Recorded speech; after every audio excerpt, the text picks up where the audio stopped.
So next is liming. So liming is done to correct the pH in soil. As we all know, तो liming हम क्यों करेंगे? तो pH soil का जो pH है उसे मेंटेन करने के लिए.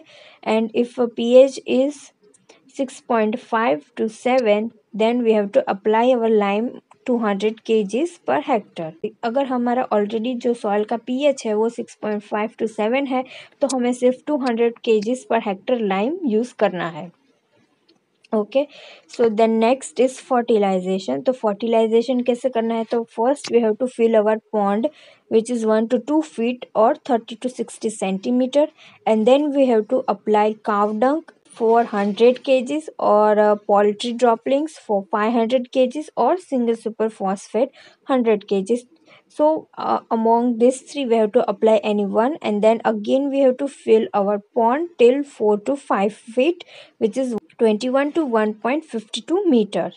ओके, तो फर्टिलाइजेशन अगर हम करेंगे तो उसमें पहले हमें अपना पॉन्ड फिलिंग करना है वाटर से, और हमारा जो वाटर लेवल होगा वो लो होगा, 1 to 2 feet होगा और 30 to 60 सेंटीमीटर होगा.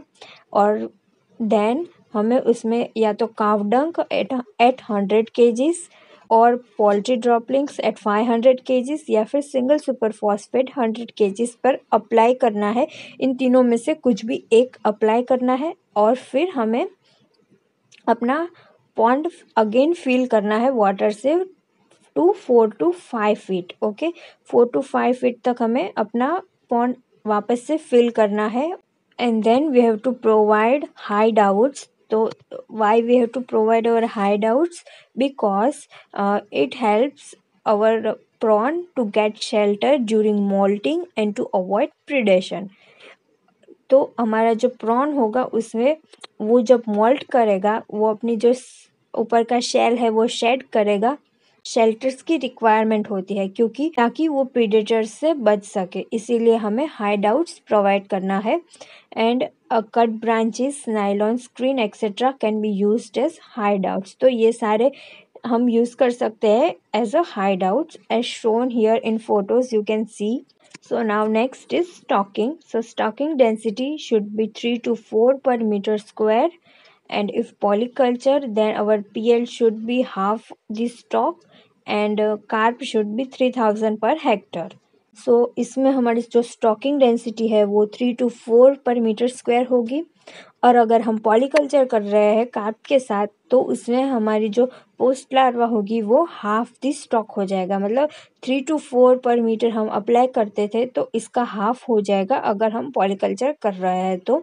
और उसमें जो कार्प होगी वो 3000 पर हेक्टर स्टॉक होगी. So then select healthy and active seeds which is 15 to 20 millimeter. तो हमें जो सीड्स होगी वो हेल्दी और एक्टिव सिलेक्ट करनी है जिसकी साइज 15 to 20 millimeter हो. And characteristics of our healthy and active seeds are body translucent, glossy and no white patches. तो जो हमारी बॉडी होगी वो ट्रांसलूसेंट होनी चाहिए, ग्लॉसी होनी चाहिए और उसमें कोई वाइट पैचेस नहीं होने चाहिए. And it should be active, fast moving. तो वो एक्टिव और फास्ट मूविंग होनी चाहिए. And no falling on body और अपेंडेजेस. तो उसके बॉडी और अपेंडेजेस में कुछ फॉलिंग नहीं होना चाहिए. और नो ब्लैक और ब्राउन स्पॉट ऑन बॉडी. तो उसके बॉडी पर कोई ब्लैक या फिर ब्राउन स्पॉट नहीं होना चाहिए. जैसे हम यहाँ फोटो में देखते हैं, ये जो ऊपर वाला फोटो है वो हमारा परफेक्ट हेल्दी सीड है जो हम सिलेक्ट कर सकते हैं, जिसमें कोई स्पॉट्स नहीं है, नो वाइट पैचेस नहीं है और उसका बॉडी और अपेंडिजेस एकदम. नीचे वाले डायग्राम में हम देखते हैं जो ये सीड है उसमें कुछ ब्राउन स्पॉट्स या फिर ब्लैक स्पॉट्स हमें दिख रहा है. तो ऐसे सीड्स हमें सिलेक्ट नहीं करने हैं. So then feed and feeding. So our prawn is omnivorous and feeds on aquatic insects such as larva, algae, etc. तो prawn का जो feeding behavior है वो omnivorous है. So it feeds on aquatic insects, larva, algae, etc. तो वो ये सारे organism पर feed करता है. And the feeding rate should be 25% of biomass for first 2 months and reducing 2% gradually towards end of culture. तो हमारी जो फीडिंग रेट होगी वो स्टार्टिंग के मंथ में 25% होगी बायोमास का, और फिर धीरे धीरे 2% हमें रिड्यूस करते जाना है टुवर्ड्स द एंड, मतलब जब तक एंड नहीं आता तब तक हमें 2% रिड्यूस करते जाना है feeding rate. The seeds of our prawn require protein 25 to 30% and fat 8 to 10%. तो हमारा जो प्रॉन होगा, प्रॉन के सीड्स हो गए, उसे प्रोटीन 25 to 30% रिक्वायर्ड है और फैट 8 to 10% रिक्वायर्ड है. And it is night feeders and feeds at night और अर्ली मॉर्निंग. तो जो ये हमारे सीड्स है वो नाइट फीडर्स है, यानी रात को फीड करते हैं, इसीलिए हमें जो फीडिंग है वो या तो नाइट में या फिर अर्ली मॉर्निंग में करना चाहिए. So checking of feed rate by sampling done by cast net. तो हमें जो फीड रेट है उसको चेक करते रहना चाहिए. तो चेक कैसे करेंगे? कास्ट नेट से हम सैंपल्स लेके हम अपना फीड रेट चेक कर सकते हैं. And then water quality management. तो हमें इसमें वाटर क्वालिटी मैनेजमेंट क्या करना है? तो first visibility and pond colour. तो हमें जो विजिबिलिटी है और पॉन्ड कलर है उसे मेंटेन करना है. So here in unproductive ponds the visibility can be up to the bottom. अगर हमारा पॉन्ड अनप्रोडक्टिव है तो हमारी जो विजिबिलिटी होगी वो टिल बॉटम तक होगी, and this will lead to the growth of bottom algae and effect growth. तो अगर हमारी जो विजिबिलिटी है वो बॉटम तक है और बॉटम में हमारी algae है, तो ये हमारे प्रॉन को इफेक्ट करेगी और हमारा जो प्रॉन होगा वो उसका ग्रोथ रेट कम हो जाएगा, तो वो ग्रोथ नहीं करेगा अच्छे से. इसीलिए हमें जो बॉटम algae है उसे रिमूव करना होगा. And then visibility is maintain at range of 30 to 40 centimetre. तो हमारी जो विजिबिलिटी होगी उससे हम 30 to 40 सेंटीमीटर मेंटेन करेंगे. And dissolve oxygen and pH should be monitor. तो और डिजॉल्व ऑक्सीजन और पीएच भी हमें मॉनिटर करते रहना होगा. और अगर low dissolve oxygen then prawn will come to the surface. तो अगर हमारा डिजॉल्व ऑक्सीजन लो होगा तो हमारा जो प्रॉन होगा वो सरफेस पर आ जाएगा, क्योंकि उससे ऑक्सीजन कम मिलेगा, तो इसीलिए वो अपना ऑक्सीजन फुलफिल करने के लिए वो सरफेस पर आ जाएगा.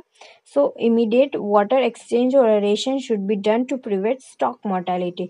तो अगर हम अपने पॉन्ड में देखते हैं कि हमारा प्रॉन है वो सरफेस पर आ गया है और हमारा जो प्रॉन में डिजॉल्व ऑक्सीजन है वो कम हो गया है, तो हमें इमीडिएटली वाटर एक्सचेंज कर देना चाहिए या फिर एरिएशन कर देना चाहिए, ताकि जो डिजॉल्व ऑक्सीजन है वो हमारे पॉन्ड में मेंटेन हो जाए और हम अपनी स्टॉक का जो मोर्टेलिटी है वो भी प्रिवेंट कर सके.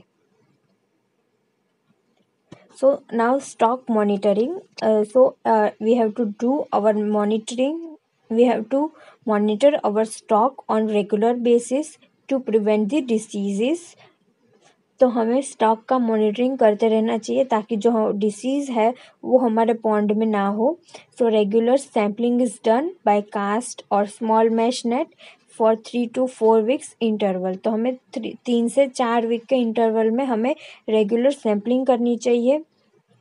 And feed weight is revised after every sampling based on body weight and biomass. और हमें फीड वेट भी रिवाइज करते रहना चाहिए हर सैम्पलिंग में, वेट और बायोमास को देखकर. बॉडी का जो वेट है और बायोमास है उसे हम देखकर हमें पता चल जाना चाहिए कि हमारी जो फीड हम उसे दे रहे हैं क्या वो परफेक्ट है, यानी उससे हमारा जो प्रॉन है उसका ग्रोथ हो रहा है या फिर नहीं, वो हम देख सकते हैं. और जैसे हम ये 2 फोटोज़ में देख सकते हैं, ये जो लेफ्ट वाला फ़ोटो है उसमें जो हमारा प्रॉन है वो एकदम हेल्दी है और एकदम अच्छे से ग्रोथ हुआ है. बट हम राइट वाले फ़ोटो में देख सकते हैं उसके जो कैरापेस पार्ट है उस पर वाइट स्पॉट हो गया है, तो ये हमारा डिसीज्ड प्रॉन है. तो अगर ऐसा हमारे पॉन्ड में अगर ऐसा प्रॉन है तो हमें उसे इमिडिएटली रिमूव करना चाहिए और कुछ रेमेडियल एक्शंस लेने चाहिए. So next is health management. Bacteria and fungus are common disease causes organism. तो बैक्टीरिया और फंगस है वो हमारा कॉमन है, जो डिसीज़ कॉज करता है, जिससे डिसीज़ होती है वो यूजुअली बैक्टीरिया और फंगस है हमारे प्रॉन कल्चर में। और white muscle virus disease it is cause by Noda virus. तो जो वाइट मसल वायरस डिसीज़ है वो नोडा वायरस से होती है, जो हमें पॉन्ड में देखने को मिलता है। And if symptoms are seen, then water exchange should be done. We have to check our pH, dissolve oxygen, ammonia, and we have to correct all this. So अगर हम अपने प्रॉन्स में ये सारे से कुछ सिम्टम्स देखने को मिलते हैं डिसीज़ के, तो हमें तुरंत वाटर एक्सचेंज करना चाहिए, या फिर हमें अपना pH, dissolve oxygen, ammonia check करना चाहिए, और फिर हमें करेक्शंस मेजर्स इम्प्लीमेंट करने चाहिए। जैसे हम फोटो में देखते हैं, ये जो ऊपर वाला फोटो है उस पर जो प्रॉन है उसे फंगस डिसीज़ हुआ है, फंगल डिसीज़ हुआ है। तो ये ग्रीन वाला जो पार्ट आप देख रहे हैं वो फंगस है, और नीचे वाले फोटो में आप देखते हैं ये वाइट मसल वायरस डिसीज़ हुआ है हमारे प्रॉन को, and which is caused by Noda virus. So now next it's harvesting.